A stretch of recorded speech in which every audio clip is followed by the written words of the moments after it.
नाज़रीन, मोहन जो दड़ो में सिंध के सकाफ़ती विरसे किंग प्रेस के हवाले से सोशल मीडिया ते हलायल तस्वीर के सिलसिले में सकाफ़त खाते पारा नोटिस वठण बाद 4 नामालूम मानून खिलाफ केस दाख़िल किया वियो आहे। इन सिलसिले में ॾिसूं था ये रिपोर्ट। कल सोशल मीडिया ते किंग प्रेस्टन खिलाफ़ जेके कुछ घुमंदड़ माण्हुनि जेको आहे सो नाज़ेब जेको आहे सो तस्वीरूं रखियूं आहिनि, उन सिलसिले में अचो त हितां जी जेको सकाफ़त खाते जी इंतज़ाम आहे उन्हनि सां ॻाल्हि ॿोल कयो त हू उन सिलसिले में कहिड़ा क़दम खयां आहिनि। कल सोशल मीडिया ते ये तस्वीरूं वायरल थियूं शाम जे टाइम।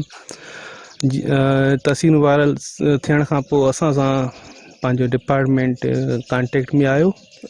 साईं सरदार अली शाह साहब, minister culture tourism antiquities, Akbar लिगारी साहब सेक्रेटरी कल्चर, ऐं मंज़ूर अहमद कनासर साहब असां खां रिपोर्ट तलब कई त उनखे असां ॿुधायोसीं तस्वीरुनि जे बारे में जेके हुयूं रखियूं, जेको हुननि लोकल हिन जा ॿाहिरियां आहिनि उन्हनि अचे किंग प्रीस्ट खे हिकिड़ो जेको ग़लति अमल कयो आहे, उन ग़लति अमल जे उन में असांखे DG साहब अप्रूवल ॾिनो त इन्हनि जे ख़िलाफ़ FIR लॉन्च कराई वञे।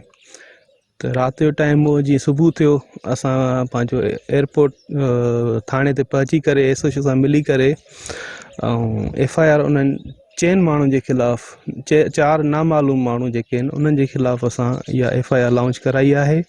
इंशाअल्लाह जल्दी इहे माण्हू असांखे मिली वेंदा ऐं इन्हनि जे ख़िलाफ़ कानूनी कार्रवाई कई वेंदी। ऐं कानूनी कार्रवाई असां एंटीक्विटी एक्ट जेको आहे 1975 तहत असां FIR कराई आहे उन्हनि जे मथां। शइ जी कंडम कंदमि इन शइ खे त हीउ तमामु ग़लति अमल थियो आहे।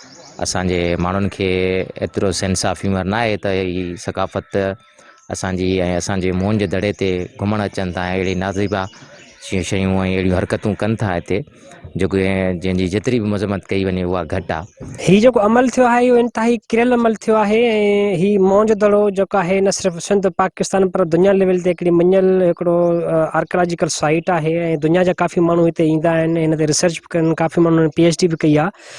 त हिन ते जेका इहा हिकिड़ी गैर अख़लाक़ी ऐं नाज़िबा हरकत थी आहे, गैर तहज़ीबी, इन ख़िलाफ़ु जंहिं बि माण्हुनि इहो अमल कयो आहे उनजे ख़िलाफ़ु बिल्कुलु कानूनी कार्रवाई कई वञे, उन्हनि खे सख़्तु ऐं इबरतनाक सज़ा ॾिनी वञे ऐं सकाफ़त खाते खे घुरिजे त हिते माना मुलाज़िम वधाया वञनि। हिते असां जीअं आयासीं असांखे मालूम थियो त माना हिते मुलाज़िमनि जी जेका आहे खोट सबबु इहो वाक़ियो पेश आयो आहे ऐं सिर्फ़ु 1 या 2 चौकीदार को रखियल आहे। हाणे साम्हूं जेकॾहिं माण्हू मोहन जे दड़े अचे थो त साम्हूं एंट्रेंस मेन एंट्रेंस आहे जिते किंग प्रिंस जी तस्वीर आहे, हितां क्रॉस करे माण्हू स्टूपा ते वञे थो, साम्हूं इहो पॉइंट बि आहे जिते सिक्योरिटी खे विहारे सघिजे थो।